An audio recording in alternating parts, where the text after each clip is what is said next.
ex deputato della Lega, ex parlamentare del popolo italiano, va bene così? Ex di un partito, ma non degli ideali. Gli ideali rimangono, i valori rimangono, e per quello ho deciso di venire qua. Ringrazio Gianni Alemanno, ringrazio l'amico Simone Di Stefano e tutti voi. È un piacere, un onore essere qua, è un piacere venire da Verona, ma più precisamente dal Veneto, e quindi ho sentito tanti discorsi molto interessanti, molto puntuali, che vengono sicuramente dal cuore. Io mi permetto di portare un discorso anche sull'autonomia del Veneto. 5 anni fa c'è stato un referendum nel Veneto, il popolo veneto ha aderito, la gente del Veneto ha aderito, ma è stata presa in giro, per troppo tempo è stata presa in giro, e ancora adesso vediamo purtroppo come si è dimostrato solo un inganno quello che poi è stato portato avanti. E l'autonomia, che sicuramente è sinonimo, è vicino al concetto di indipendenza, che è un concetto importantissimo, è naturalmente legato a quello, come si diceva, della sovranità. E proprio nel mio Veneto ci sono le basi americane da cui partirono i bombardieri che nei fine anni 90 andarono a bombardare Belgrado, purtroppo. Questo non lo possiamo dimenticare. Io non lo dimentico perché quando allora successe questo mi ricordo che ero naturalmente molto più giovane, per non dire bambino, e mi ricordo che c'erano dei partiti, pochi movimenti, pochi politici, come la Lega, allora Lega Nord, che si schierò contro i bombardamenti della NATO. Ebbe il coraggio di andare controcorrente e dire che era un crimine quello che si stava commettendo. Ebbe il coraggio di dire che appunto l'indipendenza non si basa semplicemente su il fatto che c'è il diritto internazionale, quindi ha deciso che il diritto internazionale, il Kosovo ha diritto all'indipendenza, mentre la Crimea non ha diritto di far parte della Russia. Quindi quando gli fa comodo i referendum si rispettano, quello del Kosovo, tra virgolette referendum, si rispetta, quello della Crimea non conta nulla, che il fatto che oltre il 90%, no, oltre il 95% dei cittadini della Crimea siano andati a votare, abbiano votato per chiedere di tornare sotto la madre patria russa, non conta nulla. O meglio, conta quando si deve prendere i voti, come ha fatto, sappiamo bene, oserei dire, la barboncina di Biden che è seduta a Palazzo Chigi. Poi quando non serve più prendere i voti ci si dimentica di questo. Però per fortuna c'è qualcuno che invece, diciamo, il naso ce l'ha messo sulle questioni. Ebbene, io ho avuto l'onore, la fortuna, ma anche da una parte un qualcosa di toccante nell'andare a visitare il Donbass non un anno fa, non un anno e mezzo fa, ma nel 2015.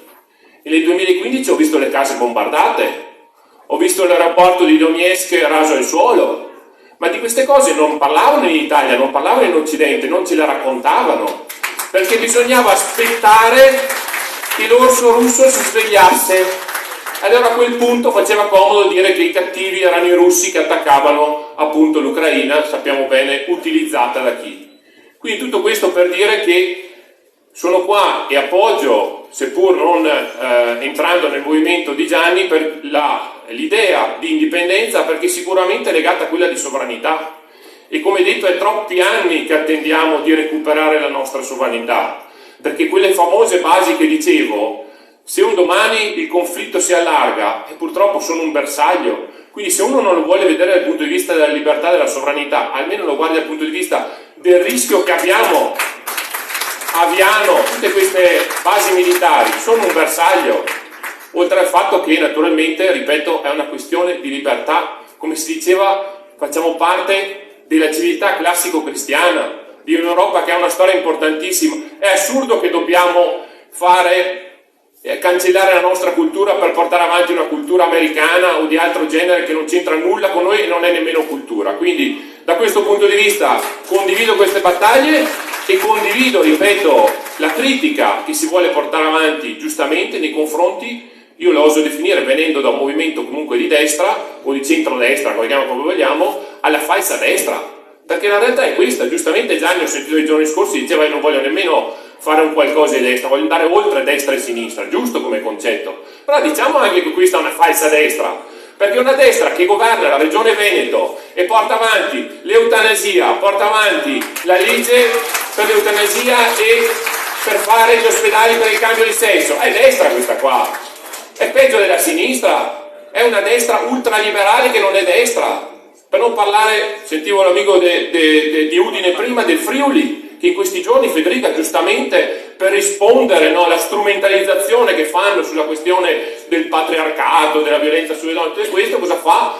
Bisogna finanziare il gender nelle scuole, no? Quindi andiamo a dare soldi a queste porcate che vanno a indottrinare i bambini.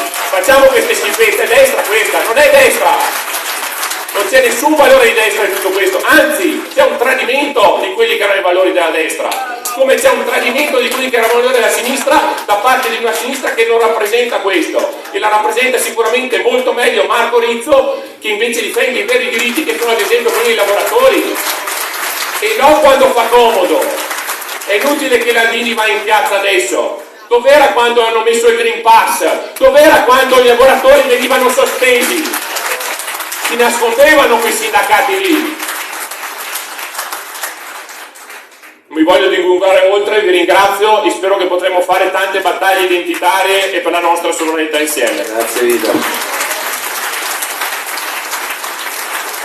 Allora, io ho avuto già l'occasione di poterlo presentare, l'onore di poterlo presentare, Marco Carnelos, che